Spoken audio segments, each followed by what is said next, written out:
umuntu agufitiye akamaro mu bifatika gusa, aguha ibyo kurya cyangwa akazi, kubera ko umugira uwa mbere ukamuyaga, ukamuvuga, ukamushimagiza, kandi ashoboye kukugirira akamaro mu mwanya muto cyane. Turabahaye kaze mwebwe mwese abakunzi b'ikiganiro gusenga guhindura ibintu. Jewe ndakibashikiriza nkaba nitwa Pasiteri Nduwimana Joseph.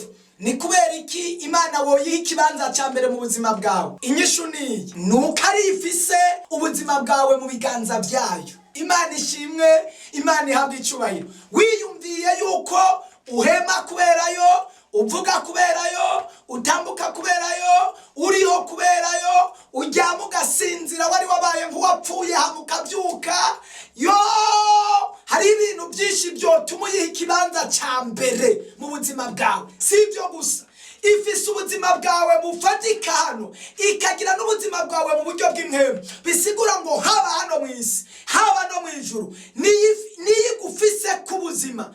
Wumva naho yoba ari umuntu agufitiye akamaro mu bifatika gusa, aguha ibyo kurya cyangwa akazi, kubera ko umugira uwa mbere ukamuyaga, ukamuvuga, ukamushimagiza, kandi ashoboye kukugirira akamaro mu mwanya muto cyane. Nyezwi yigufise ku bushobozi, ishobora kugukiza cyangwa igakwica, ishobora kukubabarira cyangwa ntikubabarire. Imana irakwiye kuba iya mbere mu buzima bwawe nshuti yanjye. Nawe utabyumva, naho icupa kumbura ariko wagize ubuzima wagize ijyambere, kumbura naho wa mukobwa cyangwa wa mugore cyangwa ka kazi aribyo wagize ivyambere mu buzima bwawe, kumbure internet cyangwa YouTube cyangwa Facebook cyangwa telefone ariyo wagize iyambere mu buzima bwawe.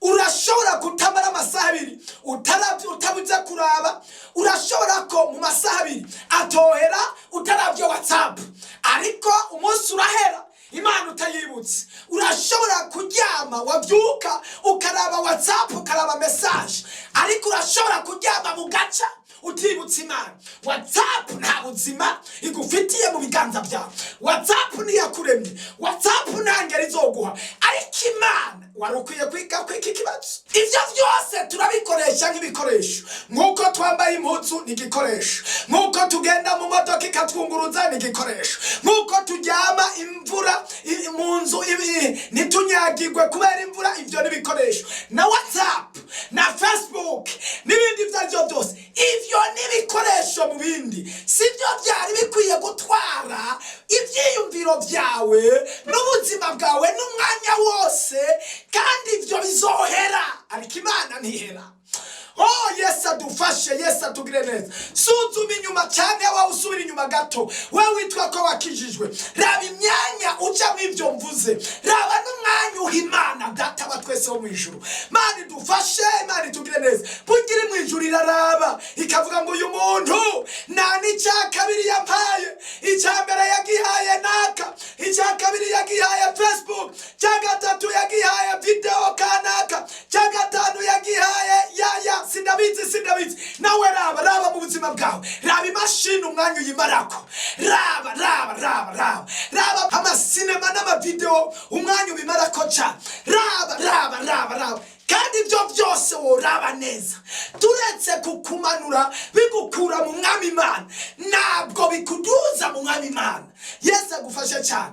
Naho byo babiriko birakuduza, kumbure kubera uri kurakurikirana ubutumwa bwiza, sinizera yuko uri bufata umwanya munini uri kurabikurikirana mu ntumbero yo kunguka byinshi mu Mana.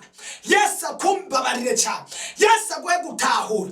Hari impamvu wari ukwiye kuyigira iya mbere, hari impamvu nuko itabara, nuko itanga imbabazi, nuko izotujana mu ijuru, nuko idakora nk'abantu. Haleluya. Tuti mukundwa, nagomba urabe ikintu wagize icyambere mu buzima bwawe. Hariyo benshi bagize itiro, ariko bahaye umwanya muremure. Yo, Yesu adufashe. Hariho abantu benshi, eheraba umukobwa uramukunda, umudamu uramukunda, ukamwita amazina yayandi urayazi nawe menshi ntosigura. Mbega Imana nirihe zina watoye ry'ubuhizi ry'ubumana bivuye ku byo yakoze mu buzima bwawe, woba warayitoreye kandi umviriza neza. Niko ndafashwa. Haleluya. Abantu iyo bari muri fiyansaye cyangwa bariko barabeshana, hari amazina bitana, ariko iyo bigenda bihinduka hari ayandi mazina bitana. Ariko nagomba ndakubwira Imana uko yamye iri kuva mu ntango ikurema, urukundo yagukunze cyane n'ubu niko rumeze gushika umunsi uzovira mu isi cyangwa uzogendera mu ijuru. Ibaze ico kibazo ugihinyisha. Haleluya.